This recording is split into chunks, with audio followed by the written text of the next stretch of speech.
SC వర్గీకరణను అందరూ స్వాగతించాలన్నారు AICC కార్యదర్శి సంపత్ కుమార్. వర్గీకరణతో మాలలకు కానీ మాదిగలకు కానీ నష్టం జరగదని వివరిస్తూ పవర్ పాయింట్ ప్రెజెంటేషన్ ఇచ్చారు. సీఎం రేవంత్ మంత్రి దామోదర రాజనరసింహపై విమర్శలు చేయడం తగదన్నారు. 2011 జనాభా లెక్కల ప్రాతిపదికన ఎస్సీ వర్గీకరణ జరిగిందని, ఏకసభ్య కమిషన్ నివేదిక ఆధారంగా 3 గ్రూపులుగా విభజించడం జరిగిందన్నారు సంపత్ కుమార్. ఆయా గ్రూపులలో రిజర్వేషన్లు ఆయా గ్రూపులలోని అన్ని కులాలకు వర్తిస్తాయని స్పష్టం చేశారు.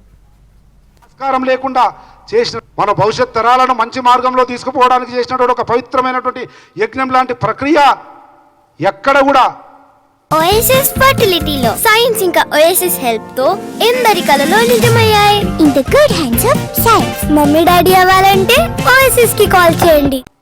తప్పు లేకుండా, ఎక్కడ కూడా ఒడిదుడుకులు లేకుండా, ఎక్కడ కూడా ప్రశ్నించే ఆస్కారం లేకుండా చేసినటువంటి ఈ మహత్తరమైన ప్రక్రియలో ఎవరు దోషులు, ఎందుకు దోషులు, ఎట్లా దోషులు అవుతారు?